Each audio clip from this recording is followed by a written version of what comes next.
digamos que está reconociendo o engrandeciendo al que él considera que es el verdadero rey.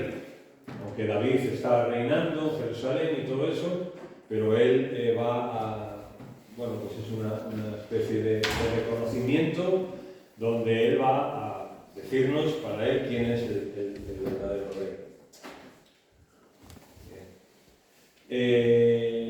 Salmo 24 dice: de Jehová es la tierra y su plenitud, el mundo y los que en él habitan, porque él la fundó sobre los mares y la afirmó sobre los ríos. ¿Quién subirá al monte de Jehová? O sea, a Jerusalén, al monte Sión, ¿no? Al templo. ¿Quién estará en su lugar santo? El templo. El limpio de manos y puro de corazón, el que no ha elevado su alma a cosas vanas ni jurado con engaño. Bueno, este versículo se ha aplicado a veces para que quién es el que puede ir ante Dios, y simplemente lo que está haciendo referencia David es a una serie digamos, de requisitos o de ceremonias que había para poder ir y presentarte en el templo. Y dice: alzad, no sé, estoy liado con esto. Bien. Alzad, oh puertas vuestras, quedamos en el 5. O sea, el que no ha elevado su alma a cosas vanas, ni jurado con engaño, y dice: cuando se presente allí en el templo, él recibirá bendición de Jehová y justicia del Dios de salvación. Tal es la generación de los que le buscan, de los que buscan tu rostro, oh Dios de Jacob. Alzad, oh puertas, vuestras cabezas, y alzaos vosotras, puertas eternas. Se supone que está refiriéndose a las puertas del templo. Y entrará el Rey de Gloria.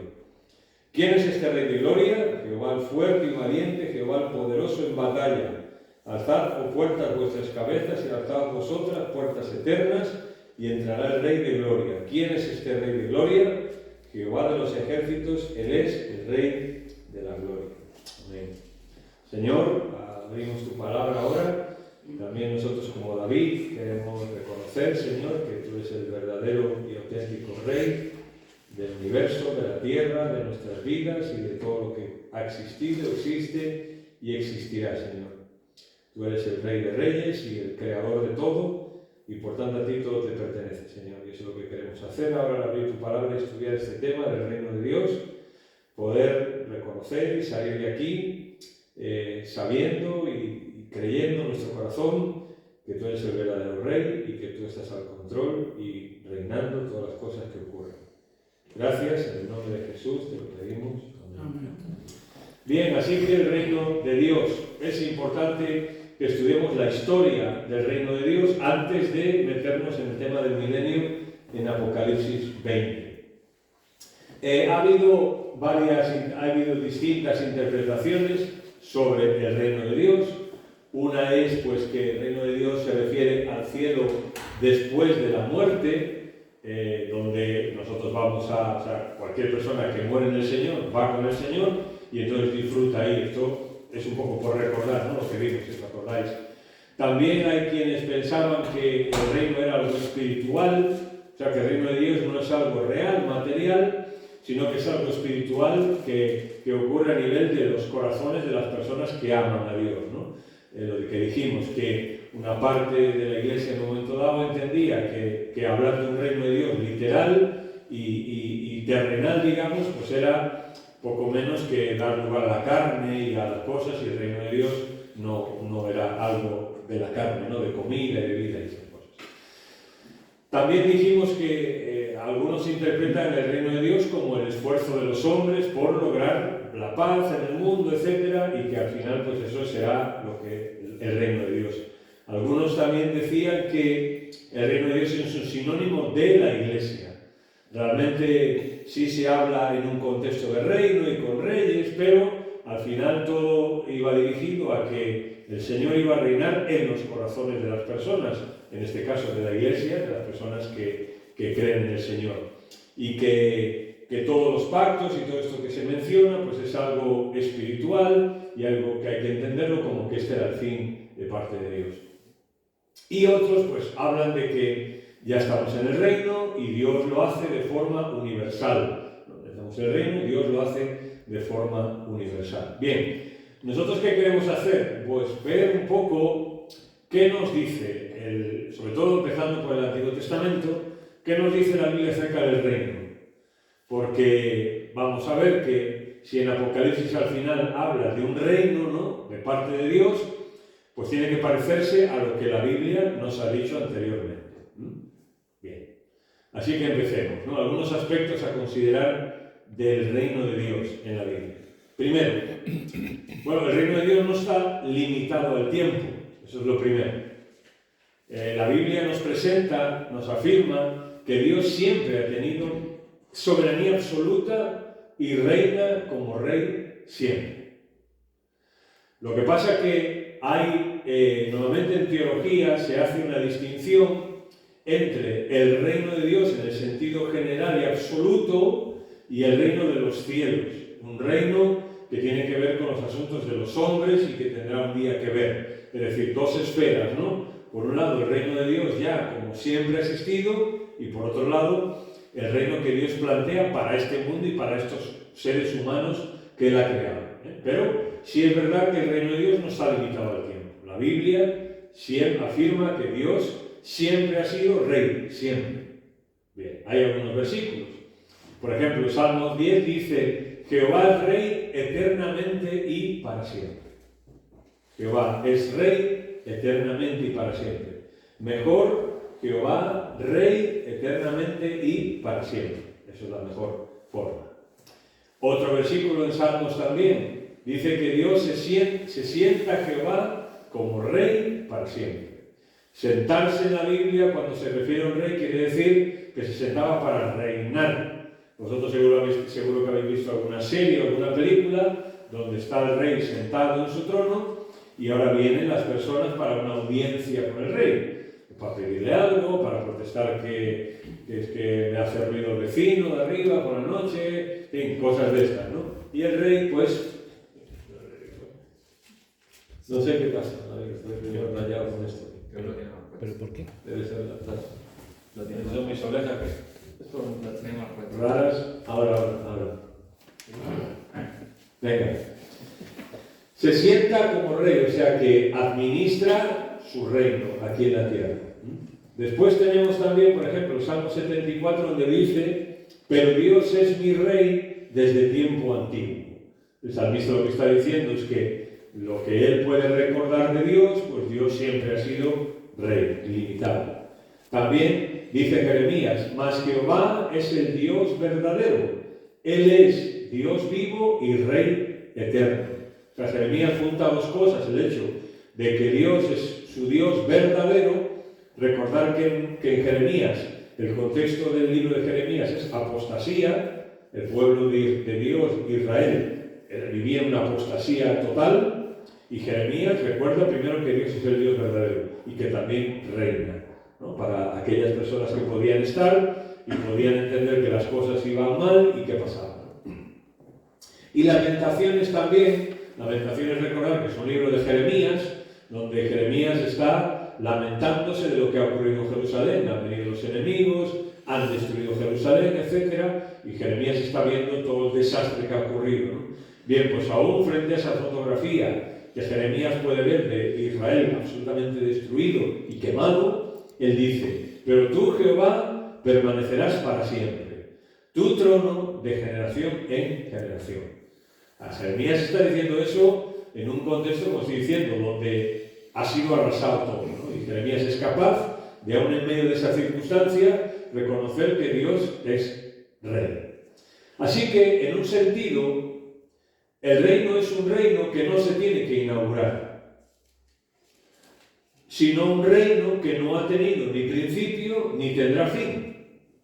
En este sentido, tanto Jesús como Juan, cuando hablaron de ese reino, dijeron: el reino de los cielos se ha acercado. Acercado a los hombres, se supone que en la persona de Jesús, que es el rey prometido. Pero no que ahí estaba empezando el reino. El reino de los cielos se ha acercado. Estaba hablando en la persona del Mesías. Bien, es ilimitado también. ¿En qué sentido? Bueno, hay dos pasajes también, ¿no? Está este: Jehová, dice el Salmo, estableció en los cielos su trono y su reino domina sobre todos. Hay algo en la Biblia, y ahora vamos a enfatizar incluso más. En la Biblia se nos dice que Dios es alguien que reina sobre todos. Incluso habla de dominar. De dominar en el sentido incluso de casi de un rey déspota que controla todo de manera absoluta. Bien, esa es la visión que se da de Dios. El reino de Dios es absolutamente ilimitado. Y aunque yo viva aquí y vea muchas cosas, la Biblia me dice esto, y esto es lo que yo tengo que creer. Y Daniel, cuando en una de esas intervenciones magistrales, ¿no?, dice: el Altísimo gobierna el reino de los hombres, y a quien Él da, y a quien Él quiere, lo da. Se le estaba hablando a Nabucodonosor, ¿no?, un hombre, un tirano absoluto, un hombre que se consideraba un rey y un dios, y bueno, o sea, Dios al lado de él era un monigote, ¿no? Y Daniel le dice a él: mira, Dios reina sobre los hombres y Él le da a quien quiere. Bien. ¿Es ilimitado? ¿En qué sentido? Aparte de esos dos versículos que hemos leído, bueno, su alcance es ilimitado. Ejerce su soberanía desde su trono. Esto es algo que, claro, que para mucha gente ha sido tropiezo y es tropiezo. El hecho de las personas, el típico comentario que las personas dicen, ¿no? Bueno, si Dios es rey y está gobernando y tiene todo el poder, ¿por qué? Exactamente. ¿O por qué permite tal cosa? ¿O por qué no hace nada frente a esto que está pasando? Esa es una de las dudas que a mucha gente les cabe, ¿no? El reino no está en los hombres, sino que cuando vemos ese poder en países, en reyes y en presidentes, es delegado por Dios. Ahora vamos a ver, ¿no?, cómo Dios delega el gobierno del mundo, lo delega a los hombres. Y eso es lo que, por ejemplo, Pablo en Romanos nos dice, ¿no?, que la autoridad, la responsabilidad, digamos, sí, es que no quería hacer una redundancia, pero lo voy a tener que hacer porque no me sale otra palabra. La autoridad que tienen las autoridades es delegada por parte de Dios, ¿sí? Pablo lo dice, ¿no? Delegada por parte de Dios, ha sido dada. Y por tanto yo, como cristiano, ¿qué tengo que hacer? Respetar esa autoridad, porque entiendo que eso ha sido delegado, ¿no?, por Dios. Yo hoy soy cristiano y yo respeto a la policía, por ejemplo, ¿no? La respeto y la agradezco y todo eso. Porque yo sé que Dios ha hecho eso. Pero en una época de mi vida yo no hacía eso. Ni respetaba, ni quería, ni nada que se le pareciera a la policía, todo lo contrario, ¿no? Porque yo veía a la policía eran mis enemigos, ¿vale?, a los que me podían pillar, pero ahora no. Ahora yo digo, no, o sea, hay una autoridad, está delegada por Dios. Y aquí es, bueno, ¿y si se pasan qué? Aguante. No, es que te aguantes, es que ellos darán cuenta a Dios. Claro. Pablo dice, ¿no?, que cada uno dará cuenta a Dios. Así que es ilimitado en este sentido el reino de Dios. El reino de Dios también es providencial. La Escritura nos dice que el reino de Dios es providencial. Es decir, que Dios ejerce su soberanía por medio de individuos. Cuando Dios reina, cuando vemos en el Antiguo Testamento que Él está reinando el mundo y todo, ¿qué pasa? Él muchas veces no interviene directamente, ni manda un ángel o unos ángeles para intervenir directamente, sino lo que hace es, a través de un rey, por ejemplo, o de un reino, hacer algo. ¿Me explico? Por ejemplo, dice Proverbios, que está el corazón del rey en la mano de Dios. Y Dios es el que mueve a las personas. O por ejemplo, este texto, dice: oh Asiria, vara y báculo de mi furor, en su mano he puesto mi ira. Le mandaré contra una nación pérfida y sobre el pueblo de mi ira le enviaré para que quite los despojos y arrebate presa. Es decir, Dios usó a Asiria para sus propósitos. Por ejemplo, si recordáis, Habacuc, ¿no?, cuando Habacuc dice: bueno, Señor, ¿por qué no ves tú la maldad que hay en Judá? fíjate lo que está pasando, el pueblo de Dios está fatal y tú no estás haciendo nada, ¿hasta cuándo, Señor? Recordáis todo eso, ¿no? De Habacuc. Y Dios le dice, vale, yo voy a intervenir y lo voy a hacer con los caldeos. Y él ve una olla que cae, que se vuelca del norte, etc., ¿no? Y cuando él ve, cuando Habacuc se da cuenta de eso, no dice, no le va a echar la bronca a los caldeos, ¿no? Habacuc dice, bueno, ¿cómo tú, un Dios limpio, santo, tal, puedes usar a un pueblo como estos que son peores que nosotros? ¿No? Y Dios le dice, pues esto es lo que va a pasar, así que escríbelo. Habacuc, escribe, toma nota, coge papel y boli, porque esto es lo que va a pasar. O sea que Habacuc mismo reconoce y sabe perfectamente que Dios está usando a una nación externa para castigar a su pueblo.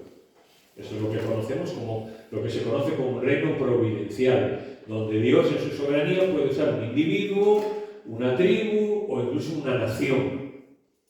Por ejemplo, cuando Israel desobedece a Dios y Dios le había dicho en el pacto mosaico, allí en Deuteronomio y en otras partes, que si desobedecía,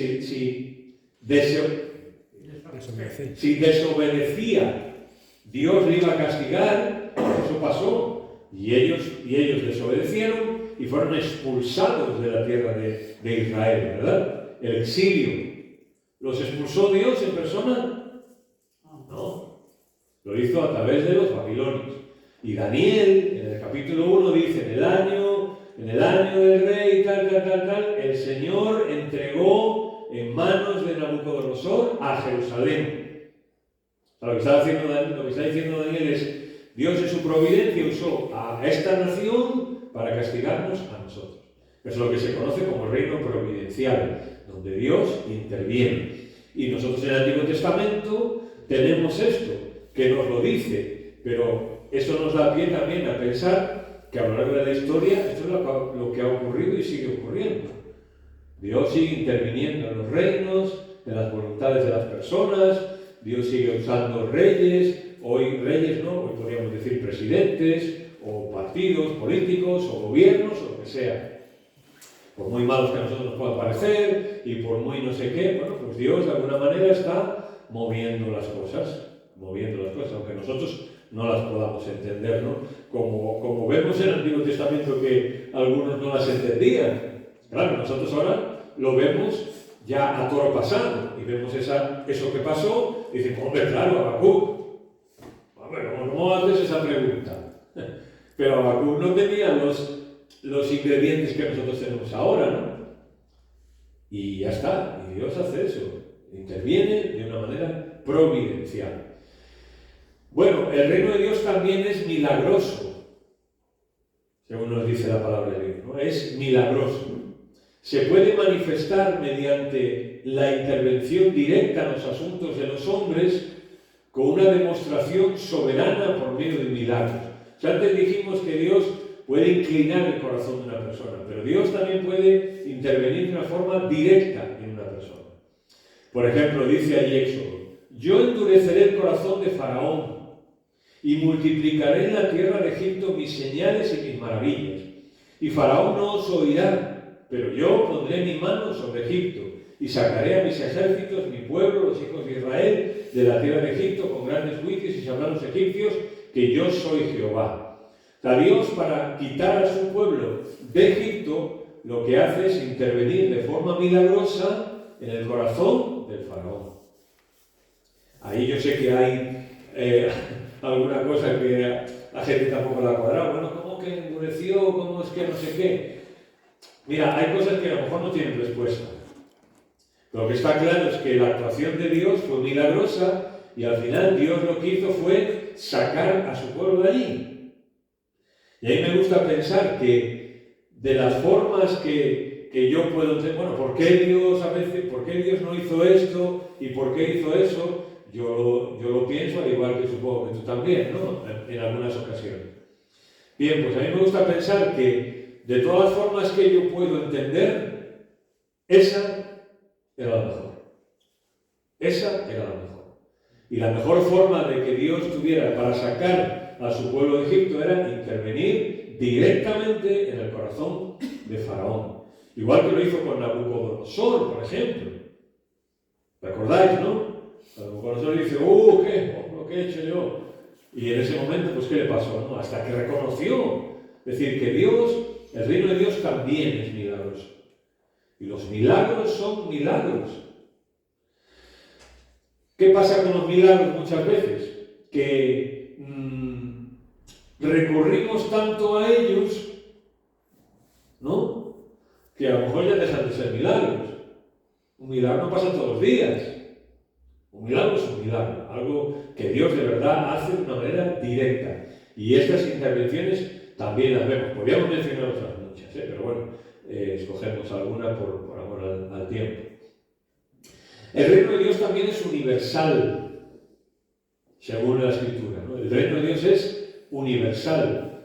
Por ejemplo, el desafío original al eterno derecho soberano de Dios a reinar está en Ezequiel 28 e Isaías 14.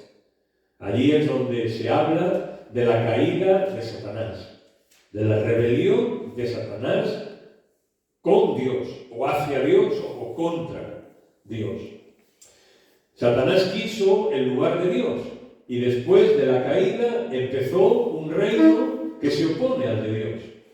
En la Biblia puedes ver claramente dos reinos paralelos. El reino de Dios, con todas las implicaciones que decimos, con todas estas intervenciones, aunque no todas las que a lo mejor nosotros quisiéramos tampoco, porque es verdad que ha habido muchos comentaristas a lo largo de la historia que han hablado incluso de Dios en cuanto a su reino y a su intervención, casi diciendo como que Dios parece un Dios tímido,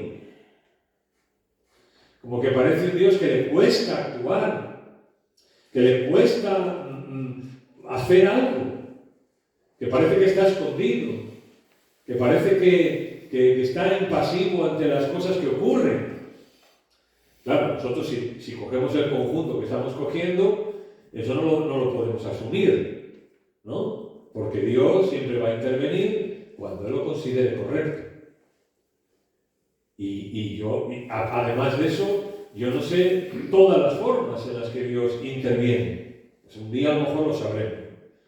Y por otro lado tenemos un reino mucho más activo y mucho más visible, que es el reino que Satanás comienza. Un reino donde él quiere reinar, un reino donde él quiere usurpar el lugar de Dios y tener un reino, una tierra y adoración y servidumbre, en el caso de él, de parte de todos hacia él, ¿no? Eso lo vemos en estos dos capítulos, cuando él, que dijo él, ¿no? Yo seré como el Altísimo. O sea, Dios y yo estamos al mismo nivel, ¿no? No sé si yo seré más que él, pero bueno, menos no, seguro, ¿no? Ahí vemos una serie de cosas. De eso, de lo difícil que es eso, ya hablamos, ¿no? Por ejemplo, la Biblia dice que Satanás es el Dios de este siglo. El Dios de este siglo. Y él tiene en su poder los reinos del mundo. Esto es literal, porque la Biblia nos lo dice. Hebreos habla, por ejemplo, de que Adán perdió su corona como rey en la tierra y Satanás la recuperó. O sea, bueno, la tomó, digamos, y después vino Jesús que recuperó esa corona, ¿no? Pero también, por ejemplo, cuando Jesús es tentado, ¿recordáis? Una de las frases que Satanás dice es, bueno, si tú me adoras tal, yo te doy estos reinos. A mí me han sido dados. Y yo se los doy a quien quiera. Y eso, él no estaba mintiendo. Él no estaba mintiendo. Porque la Biblia lo dice, ¿no? Él es el Dios y él tiene el poder. Por eso estamos hablando de que cuando hablamos del reino milenial, cuando estamos hablando de la segunda venida, estamos hablando de ese punto culminante del reino de Dios. Cuando el rey prometido venga y tome ya el dominio absoluto y derrote a Satanás y lo ate por 1000 años y después se solta otra vez y entonces ya, es decir, esto siempre ha habido dos reinos, ¿no? es universal en este sentido. A su vez, Dios empezó un programa, como digo, para recuperar su propósito en y para la tierra ahora caída. La tierra caída. A veces hace poco estaba viendo yo estaba intentando recordarlo antes y no me... no, una película, no, estábamos en El Rey León, ¿sí? Y fuimos con mi hija y tal, en noviembre a Madrid a verlo allí, el musical. Y de repente, pues primero está reinando, ¿cómo se llama? Mufasa. Mufasa es el bueno. El malo, ¿cómo se llama? Carrasca. Imagínate lo atento que estaba yo.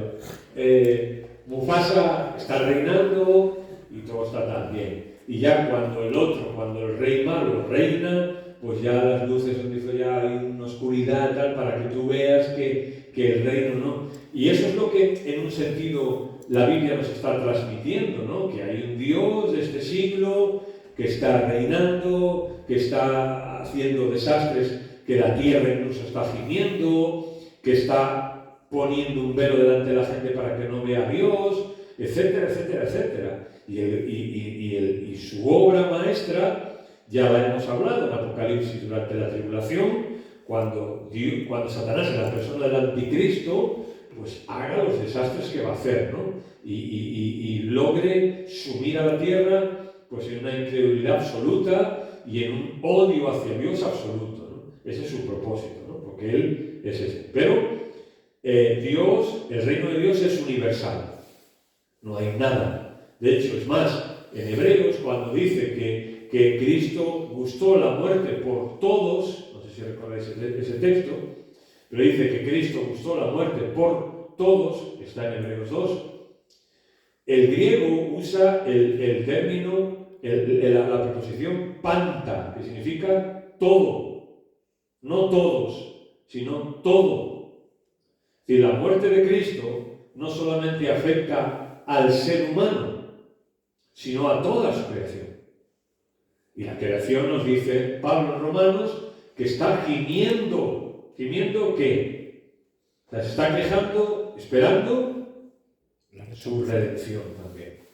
Esperando un día ser librada de ese mal que hay y que ha afectado a la tierra. La tierra, como creación de Dios, donde Dios puso al hombre, fue afectada. No sabemos cómo era, pero era de tal manera que la Biblia la describe como el paraíso, como un lugar especial. Y el pecado que introduce, pues, una maldición a todos los niveles. Al hombre, a los animales, al trabajo, a la relación con Dios, a todo. A partir de ahí la tierra ya no es un lugar tan cómodo para vivir como era antes. Bien, reino universal. Jesús les dice a los invitados a participar de las bendiciones del reino milenario, allí en Mateo 25, dice: venid, benditos de mi Padre, heredad el reino preparado para vosotros desde la fundación del mundo. Mateo es lo vamos a ver, ¿no? Es un libro muy interesante, porque Mateo, el propósito del Evangelio de Mateo es presentarnos precisamente a Jesús como Rey. Ese es el propósito de Mateo, ¿no? Presentarnos a Jesús como Rey. Y primero Mateo nos presenta unas credenciales de Jesús como el Mesías, como el Rey. Él tiene su familia, que viene de David, tiene unos derechos, tiene unas características, unos atributos que lo hacen rey, pero el ¿qué hace Israel? Pues rechaza. En el Evangelio de Mateo vemos como Israel, como pueblo, los líderes y todo rechazan a Jesús. Y tenemos un capítulo central en el Evangelio de Mateo, que es el capítulo 13, que son las parábolas del reino, donde ahí se nos describe cómo va a ser ese programa del reino, ¿no? Y como Jesús, como ese rey, que se va a un reino y que va a pasar un tiempo y luego viene. Bueno, esto lo vamos a ver. Esto lo vamos a ver. Vale.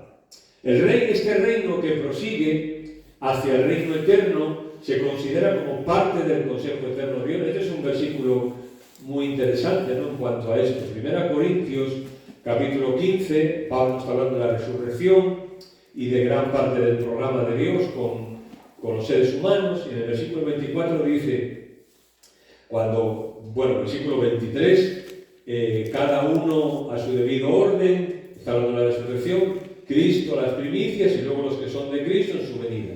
Y ahora dice, luego el fin. Cuando entregue el reino al Dios y Padre y cuando haya suprimido todo dominio, toda autoridad y potencia. Porque es preciso que Él reine hasta que haya puesto a todos sus enemigos debajo de sus pies. Es decir, el rey viene para entregar este reino por el que él ha luchado, y él, por ejemplo, pues ha muerto en la cruz para tener este derecho, para entregárselo a su Padre. Y el contexto nos dice que es necesario que un día él reine y ponga a sus enemigos debajo de sus pies. Y eso sabemos que va a ocurrir cuando Jesús venga en su segunda venida. Él, como rey, va a hacer eso. Y la Biblia se preocupa en explicarnos muy bien que la segunda venida del Mesías, de Jesús, no va a tener nada que ver con la primera. La primera, él vino de una forma, pero en la segunda no va a venir igual. Él va a venir ya como ese rey victorioso, en fin, lo veremos. Y la tierra, como centro de autoridad satánica, y ahora su reino de Satanás, será el lugar en el cual Dios establece su reino eterno con el Rey eterno. Claro, yo pienso una cosa, y es, en un momento dado después Dios va a establecer unos cielos nuevos y una tierra nueva para el ser humano, ¿no? Que se parecerá a esta o no, no lo sabemos. Estos cielos, según Pedro, están destinados a destruirse un día. Pero Dios de alguna forma quiere demostrar que esta tierra que Él creó se puede reinar con justicia y con equidad. Eso es lo que Él va a demostrar. Y esta tierra que ha sido siempre objeto de la ira de Satanás y del engaño de Satanás y de la maldad de Satanás, y ha habido guerras y todo lo que ha pasado, injusticias, crímenes, abusos, etc. Pues durante 1000 años no va a pasar. No va a pasar, porque el rey va a estar ahí. ¿Y qué va a hacer después de 1000 años? Soltar. Para que de nuevo que se demuestre, ¿no?, por qué la tierra ahora está así. ¿Por qué la tierra puede descansar durante 1000 años? ¿Por qué la tierra puede tener un periodo de paz de 1000 años? Porque Dios así lo va a permitir. Y cuando sea soltado Satanás, pues muchos, pero de eso vamos a hablar, se van a ir. 1 Corintios 15, 24, bueno, vamos a leer entero mejor. Mas ahora Cristo ha resucitado de los muertos, primicia de los que durmieron es hecho. Porque por cuanto la muerte entró por un hombre, Adán, también por un hombre la resurrección de los muertos. Porque así como en Adán todos mueren, también en Cristo todos serán vivificados. Pero cada uno a su debido orden, esto ya lo hemos leído. Cristo las primicias, luego los que son de Cristo, y luego al fin, cuando entregue el reino de Dios y Padre, cuando haya suprimido todo dominio, toda autoridad y potencia. Desde el principio, el programa de Dios para manifestar su soberanía en la tierra ha sido un desarrollo progresivo del programa divino. Es decir, lo que podemos ver si prestamos atención, que es lo que estoy intentando hacer, lo que podemos ver en la Biblia, que el reino milenial que un día va a ocurrir no es un hecho aislado.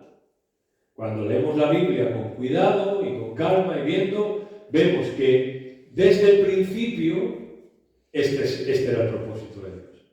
Establecer este reino, ¿no? Así como Satanás buscó desde el principio establecer también un reino, Dios también. Y ya la primera mención de todo esto, pues es tan pronto como en Génesis 3. Imagínate. Pondré enemistad entre ti y la mujer, y entre tu simiente y la simiente suya. Esta te dirá en la cabeza y tú le dirás en el calcañar. A esto los teólogos le llaman el protoevangelio, le llaman, ¿no? Como un prototipo de un coche, ¿no? Pues es el primero. Exactamente, una copia que hacen y luego una copia de un coche. Mejor dicho, hacen un coche y luego sacan copia, ¿no? Pues ya desde la caída del hombre, la desobediencia del hombre, inmediatamente Dios dice que Él va a hacer algo y anuncia sus planes. Aunque no lo veamos o nos cueste encajar piezas, siempre ha sido el desarrollo de un solo programa, siempre. Dios reina, el reino es una realidad ya. Por eso lo que dijimos, ¿no? Karl Barth, un teólogo extraordinario, hablando del reino de Dios, pues él le llamaba al reino de Dios el ya, pero el todavía no. Karl Barth fue uno de los que empezó a decir, lo dijimos el otro día, los que empezó a decir que el reino ya era una realidad en todos los sentidos, en el plano de Dios, en el plano aquí en la tierra también, ya era una realidad. Este mundo no estaba a expensas de Dios y no había sido entregado a Satanás o al destino del hombre así porque sí. No, había un programa de parte de Dios. Pero todavía no lo veían. Cuando él decía, cuando él hablaba de ese reino futuro que tiene que ocurrir. Así que, por ejemplo, lo que estamos diciendo no es universal. Mirad, por ejemplo, en Edén, ¿qué ocurre en Edén? En Edén hay una verdadera teocracia establecida. Bien, ¿qué significa teocracia? ¿Alguien lo sabe? El poder en Dios. El poder es Dios. El poder de Dios o el gobierno de Dios o el reinado de Dios más bien, ¿no? En vez de una democracia, o sea, el poder no emana del pueblo, teocracia, el poder emana de Dios. Bien. En Edén hay una verdadera teocracia establecida donde Dios reina y donde Dios le dice a Adán, bueno Adán, mira, yo te voy a dar todo esto para administrar y ahí hay unos imperativos que Dios le da, los imperativos divinos, famosos también en teología, donde Dios le dice, llena la tierra, multiplícala, haz esto, haz esto, haz esto, y luego también están los imperativos divinos, pero los negativos, que son los importantes aquí, donde Dios le dice, pero de esto no comas. Imperativo, negativo. No comas. ¿Qué quiere decir eso? Que Adán, aunque él había sido puesto por Dios para administrar la tierra, había uno que estaba por encima de él, y era Dios. Le dice, Adán, eso no. Si haces eso, ¿qué? Morirás. ¿Y qué hizo Adán? Pues un beso. Eva.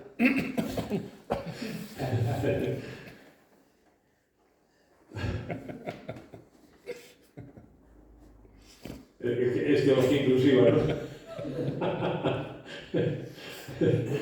Adán debía gobernar en el mundo como autoridad delegada. El gobierno era de Dios y por eso lo pierde. Y por eso vemos ya en la Biblia después que Adán pues ya no tiene el dominio sobre la tierra y de repente vamos sabiendo que alguien ha tomado ese dominio por la caída del hombre y es Satanás.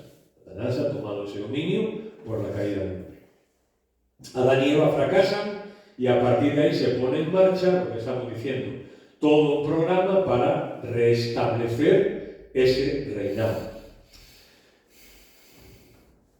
El cual vendría en la simiente de la mujer, el postrer Adán, Jesucristo. Dios podía recuperar ese reino así. Podía hacerlo, Él es Dios. En el momento que Adán pecara y Satanás se colara, pues fulminamos a los dos y punto, ya está. No sé, yo no soy Dios, evidentemente, por eso, menos mal que no. Y ya está, podía, pero no lo hizo. Y Él, pues, puso en marcha un programa, y el programa es este. recuperar este dominio a través de un hombre también, que sería Jesucristo, ¿no? El Dios hombre, donde Él demostraría que se puede obedecer y donde Él moriría también por los seres humanos, que es el nuevo pacto, que tiene que ver tanto con la nación de Israel, como luego nosotros la Iglesia también en un sentido nos beneficiamos de eso. Bien, aparte del Edén, por ejemplo, tenemos que lo que se conoce como el gobierno humano. Ya estamos, ya después de la caída, ¿qué ocurre? Pues después del diluvio, donde ya Dios pues, se harta de todo y decide empezar de nuevo, tenemos que Dios instituye el gobierno humano. Génesis 9, ahí tenemos donde el hombre ya no puede hacer lo que le dé la gana. Si tú matas a un hombre, pues ¿qué pasa? Según Génesis 9, tú tienes que responder con tu vida, lo que se conoce pues, como la pena de muerte, ¿no? Y ahí se establece la pena de muerte, no para todos los hombres, sino para el que mata a otro hombre. Tú has matado a otro hombre, has derramado la sangre de otro hombre inocente, pues para ti lo mismo. Bien, y de esa manera se empieza a establecer en el mundo un gobierno de los hombres, donde los hombres son los que van a administrar el mundo. ¿Qué pasa? Pues un mundo caído, hombres caídos, con vicios, con injusticias, con todo lo que conocemos. No os voy a hablar yo de lo que ha supuesto pues, los gobiernos en el mundo desde que empezó, pues hasta Pedro Sánchez, ¿no? Digo Pedro Sánchez porque es el que está ahora, ¿no? Cualquiera que cojas, o sea, los ha habido mejores, peores, pero cualquiera, ¿no? Y a lo mejor pues podía haber un presidente bueno, pero todo el que tenía poder, como dijo alguien, no sé quién lo dijo, pero alguien que decía, ¿no? Que el poder corrompe. ¿Quién lo dijo eso? Abraham Lincoln. El poder corrompe y el poder absoluto corrompe absolutamente. Y este gobierno llegó a ser el medio por el cual el reino teocrático tendría que ser administrado. Es decir, Dios, en su soberanía, delega el gobierno a los hombres para que los hombres se gobiernen unos a otros. Por ejemplo, con Israel, Dios también hace eso. ¿Y qué le pone? Les da leyes para que las pongan en práctica entre ellos. Y para que entre ellos puedan juzgar las cosas cuando pasa esto, cuando pasa lo otro, si alguien mata a una persona, o si la ha matado de forma accidental, o alguien, en fin, todo esto, ¿para qué? Para que ellos tengan un criterio para gobernarse. Y después de eso ya empezamos a tener leyes en los gobiernos donde pues van poniendo leyes éticas, leyes, todo esto, ¿no? Y si tú ves la historia de los gobiernos y de las leyes, pues ha sido un poco como que ha ido subiendo, ¿no? En cuanto a que se ha ido mejorando, se han puesto leyes más morales, más éticas, etcétera, etcétera, ¿no? Pero lamentablemente últimamente, por lo que estamos viendo, es que pues ahora está descendiendo, ¿no? ¿Por qué? Pues porque la gente cada vez cree menos en Dios y le importa un bledo Dios, entonces, pues claro, pues le importa un bledo todo esto. Y lo que la Biblia dice, pues me traes sin cuidado y no me creo nada de lo que dice, pues ¿qué pasa? Yo legislo de acuerdo a mis, pues, lo que se conoce hoy como la sociedad progre, la sociedad Progresista. Progresista. Los progres, que se llaman progres. Sí. Me lío, ¿eh? ¿Cómo es que oigo? Bueno, ¿qué pasa? Pues es eso, no... Y lo estamos viendo con muchas cosas, ¿no? Por ejemplo, pues estos días que ha estado un poquito de actualidad, digamos, en España, el tema del aborto. El escándalo que han montado. Solamente porque pues a lo mejor dar opción a los que eso lo contó aquí, recuerdo José Luis Gómez, ¿no? Cuando habló de todo esto, ¿no? Que a las chicas que van a abortar no las dejan ni entrar con nadie, tienen que entrar solas, para que por si acaso se arrepienten, ¿no? Y lo único que han dicho es, oye, pues vamos a darle mejor facilidad, por si quiere, pues si quiere pensar o quiere... No, eso es cosa recortar derechos.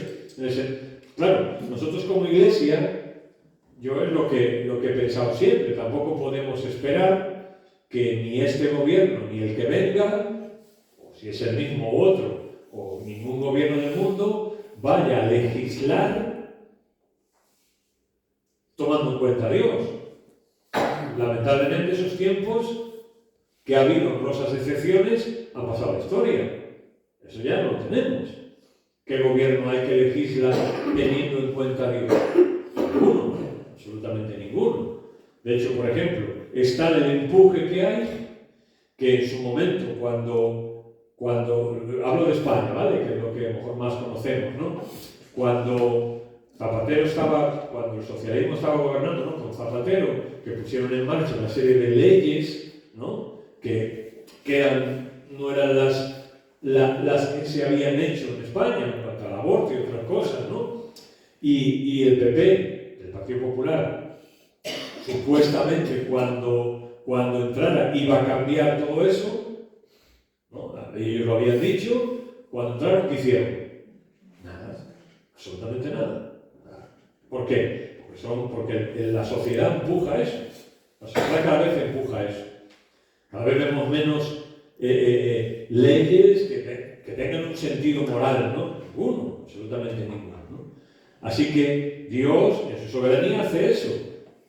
No sé si es porque cuando Él tenga decidido venir va a ser un punto ya, tal vez de esto sin retorno, tal vez cuando Él decida poner en marcha todo lo que estudiamos en Apocalipsis sea un momento en el que ya llegue hasta un momento en que ya Dios diga, bueno, se acabó, aquí ya no hay nada que hacer, o hago algo o se matan, ¿no? Entre ellos, o sea, no sé lo que decidirá Dios, pero las cosas están como están. Por ejemplo, con los patriarcas también vemos el reino de Dios. El pacto con Abraham se centra en una tierra, en una descendencia y en una bendición. Y de él saldrían incluso, allí en Génesis 17, Dios le dice que saldrán reyes de ti. Y la idea es que el pueblo de Dios también iba a tener esto, ¿no? El cumplimiento de todo este programa lo lleva a efecto uno que ha de ser rey. Y ya desde la promesa a Abraham en Génesis 12, vamos viendo en el Antiguo Testamento que empieza a haber una espera, lo que se conoce como una esperanza mesiánica ante los fracasos del pueblo de Israel, de las naciones, el pueblo de Dios y los profetas empiezan a hablarnos de uno que va a venir, y va a reinar y va a juntar a su pueblo y va a bendecir a su pueblo, etcétera, etcétera, etcétera, ¿no? Y ellos estaban esperando esto.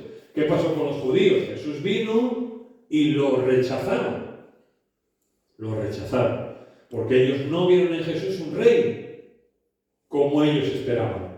No lo vieron. Ellos no pensaban eso. Por cierto, no es que Jesús disculpe eso, pero Jesús dijo una cosa muy interesante, ¿no? Cuando Juan el Bautista dice: he aquí el Cordero de Dios que quita el pecado del mundo. Fantástico, ¿no? O sea, entender, es una frase donde conecta todo lo que decía la ley, todo, ¿no? O sea, Juan lo tiene enfrente y dice: este es. Pero luego, ¿qué le pasa a Juan? Pues lo meten en la cárcel, ¿no? Y cuando lo meten en la cárcel, Juan el Bautista, ¿qué hace? Manda a sus discípulos a Jesús. ¿Y qué le preguntan a Jesús? De preguntarle si es Él o tenemos que esperar a otro. Imagínate, ¿no? Y Jesús dice: bueno, pues lo que le vais a decir a Juan es que los cojos andan, los sordos oyen, los ciegos ven, etcétera, etcétera. Y dice: y además de esto, el Evangelio es predicado. Y al final dice una frase Jesús. ¿Recordáis cuál es? Y bienaventurado el que no halle tropiezo en mí. Y Pedro habla de que Jesús es la piedra angular en la que los edificadores tropezaron y cayeron. Es decir, ver a Jesús en la forma en la que vino, como ese rey prometido no era fácil. No era fácil. Y además vemos que el propósito de Dios era otro. Por eso Juan, por ejemplo, empieza a ver y Juan habla de su primera venida y ya dice, el adventador está en su mano y él segará. O sea, Juan ya ve una cosa solo, ¿no? Ya lo ve como que él viene, es el Mesías y es el rey, va a acabar aquí con todo el que se mueve, ¿no? Pero claro, Juan, cuando se estudia estos temas, se explica que Juan lo que no ve, o sea, es como si cuando tú te pones delante de un monte, ¿no? Vas a subir a un monte y hay uno pequeño, digamos, aquí, y detrás de este monte hay uno grande, más grande, ¿vale? Así que tú cuando lo ves desde lejos, ves que están pegados esos dos montes. Pero cuando te vas acercando, cuando vas subiendo y llegas a la cima del primer monte, te das cuenta que ahora tienes que bajar, llanear y volver a subir hasta el otro. O sea, hay un... ¿no? Y eso es lo que se suele decir, que Juan lo que no ve es ese espacio que hay entre esos dos montes. Y Juan y otros escritores no son capaces de ver ese espacio que hay entre la primera y la segunda venida, y lo ven como una cosa todo, ¿no? Dice allí a los patriarcas, Jacob al final de su vida dice, cuando está dando las bendiciones a sus hijos, dice, no será quitado el cetro de Judá, ni el legislador de entre sus pies, hasta que venga Silo,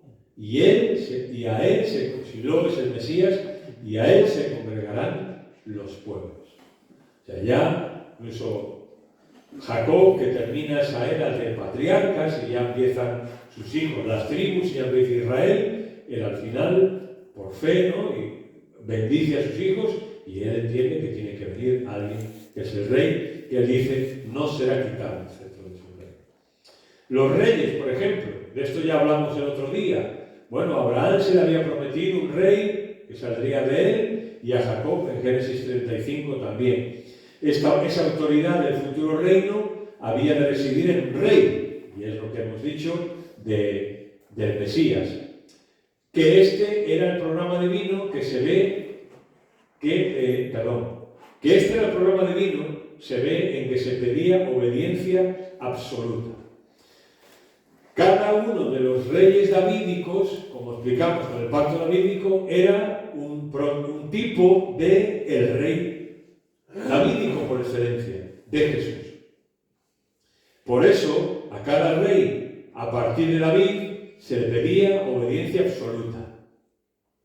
No podía reinar de cualquier manera. Había unas normas que Dios puso. Y en Deuteronomio, por ejemplo, aparece bien claro las normas para los reyes, cómo tenían que comportarse frente, por ejemplo, a sus mujeres, cómo tenía que comportarse frente a su pueblo, cómo tenía que comportarse frente a las posesiones que tuviera, cómo tenía que comportarse en determinadas cosas, cómo tenía que coger la ley de Dios y leerla cada día. Tenía que tener una copia de la ley y leerla cada día. Dice, para que aprenda a obedecer a su Dios. ¿Por qué? Porque él era un rey. Y en aquel entonces los reyes pues, no son como ahora. En aquel entonces los reyes hacían lo que les daba la gana y les sobraba tiempo, ¿no? Y si alguien pues, no estaba de acuerdo, pues que lo mataran, ¿no? Si podía. Bien, pues Dios dice, un rey de Israel no va a ser así. Va a leer la Biblia todos los días, la ley. La va a leer para que aprenda a obedecer a Dios y para que aprenda que por encima de él está Dios. Y es un principio que siempre se repite en la Biblia en cuanto a todos aquellos que quieren, de alguna manera, al igual que un rey, servir al pueblo. Ya sea en su momento reyes, sea en su momento profetas. El profeta no podía decir lo que le daba la gana tampoco. Tenía que someterse a lo que Dios le decía. Y hay de él que se aventurara a decir, oye, pues yo creo que... ¿Cómo que tú crees? No. Lo que decía se tenía que cumplir un profeta. Si no, ¿cómo se declaraba? falsos. Si no, se cumplía. No, es que ha acertado 99. No puede equivocarse porque Dios no se equivoca. Y lo mismo, y luego después, en los jueces, y cuando llegamos al Nuevo Testamento, lo mismo, por parte de pastores, ancianos, líderes, diáconos, llámales como quieras. Es lo mismo, ¿no? Es una persona que está en la iglesia, está sirviendo a la iglesia. Y por encima de esa persona está Dios, por supuesto, ¿no? O sea, esas son las normas. El pacto davídico garantiza o garantizaba que el reino será una realidad y uno del linaje de David reinaría para siempre. Vale, vamos a parar aquí. Y la semana que viene vamos a seguir con este tema del reino, ¿no? Para que lo que he querido hacer hoy y la semana que viene, eso y otra cosa más, es eso, ¿no? Que entendamos que el reino de Dios no es una cosa espiritual, no es alegórica, no, es algo real, que lo vamos viendo a lo largo de la Biblia, que vamos viendo un reino que se va poniendo en progreso, que se va haciendo, que Dios está reinando en su momento y todo, para que tengamos un concepto más amplio, ¿no? Para cuando lleguemos al reino milenial podamos entender más cosas. Si no, pues ahí tal vez estaríamos un poco perdidos. ¿Alguna pregunta? Que sea fácil. ¿Bien? ¿Ya? Sí, vale. Es que estaba pendiente la reunión y me ha llamado la atención porque esto yo, particularmente yo personalmente, en mi intimidad lo quiero asimilar, ¿vale? Y has dicho que el reino de Dios está ya desde un principio y que el plan de Dios está desde un principio y se manifiesta a lo largo de toda la Biblia, ¿no? Y yo estoy de acuerdo porque yo todavía creo que va más allá de la Biblia todavía. Porque yo me pongo a pensar, ¿no? Quiero que me corrija.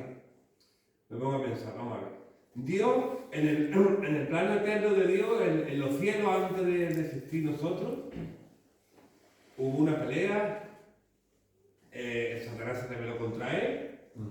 Yo ya creo que el pecado solo no entró aquí en la tierra, el pecado venía de arriba, nada más que se rebeló Satanás con Dios, eso ya era el pecado, rebelarte contra Dios es pecado. Sí, claro. Y ya en el cielo creo que entró el pecado, ¿no? Dice que lo expulsó a la tierra, ¿no? Yo creo que a Dios tenía ya preparado este plan, pero con Satanás de ángel, no de revelado. ¿Vale? Y en mi cabeza, en mi infinita mente. Pero eso no lo entendí, Lo de Satanás. Yo pienso que Dios tenía ya este plan y todo este proyecto de la tierra. Antes de que ocurriera. Antes de que ocurriera, claro, con Satanás como ángel de luz. Claro, sí, y seguía a nosotros, creando a nosotros en el paraíso, multiplicar y hacer una historia, ¿no? Sí. Un mundo, porque Él es amor y tiene que expresar el amor, ¿no? Bueno, y de hecho, expulsó a Satanás y a los que estaban con Satanás lo echó a la tierra. Empezó el plan, ¿no? De Dios, ¿no? Creó al hombre, Adán, en el paraíso lo puso, ya Dios sabía que iba a ser tentado por el pecador, que es Satanás. Y ya Dios sabe que esa historia había que cumplirla y la va a llevar hasta el final, que es el milenio, ¿no? Pienso yo. Que es cuando va a derrotar a Satanás, que eso es una piedra en el zapato que tiene Dios desde arriba. Por una forma de decirlo. Una piedra en el zapato. Y creo que ese proyecto, está bien, no pasa nada. Ese proyecto Dios lo tenía desde los cielos. Lo que pasa, Manuel, hay una cosa.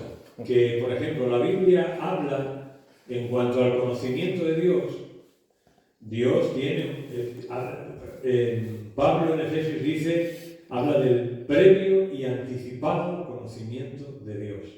En el sentido de que eso que estás diciendo es bien, pero inclúyele que a Dios no le puede tomar nada por sorpresa.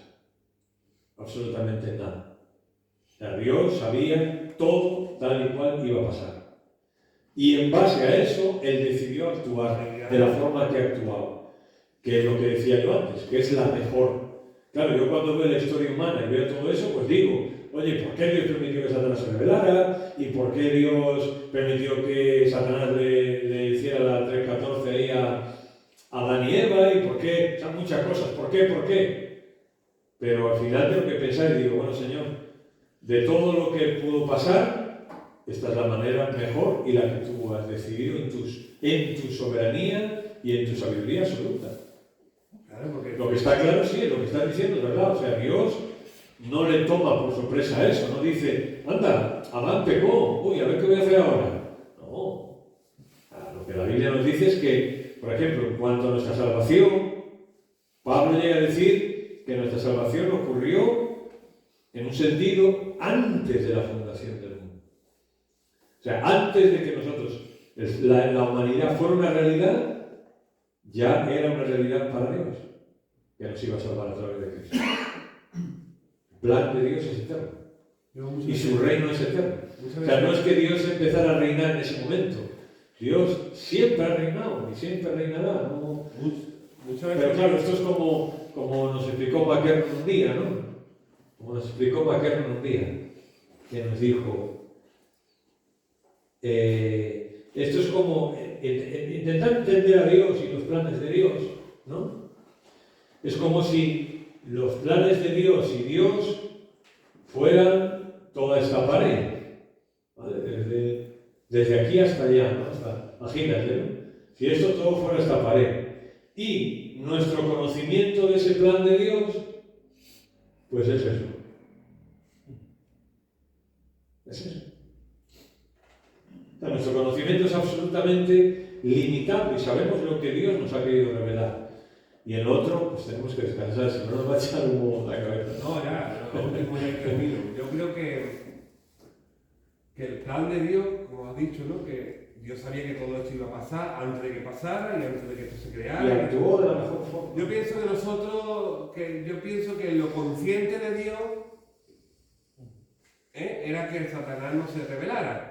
Pero lo subconsciente de Dios, que él sabía que se iba a revelar ya en el subconsciente, nosotros somos subconscientes. No, a ver, Este proyecto está... Sí, digamos que, claro, el propósito de Dios al crear a los ángeles y al crear al ser humano no era que nos reveláramos, claro, eso está claro.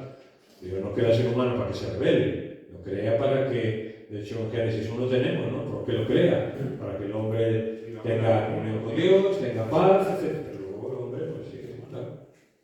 Bien, vamos a terminar con una oración.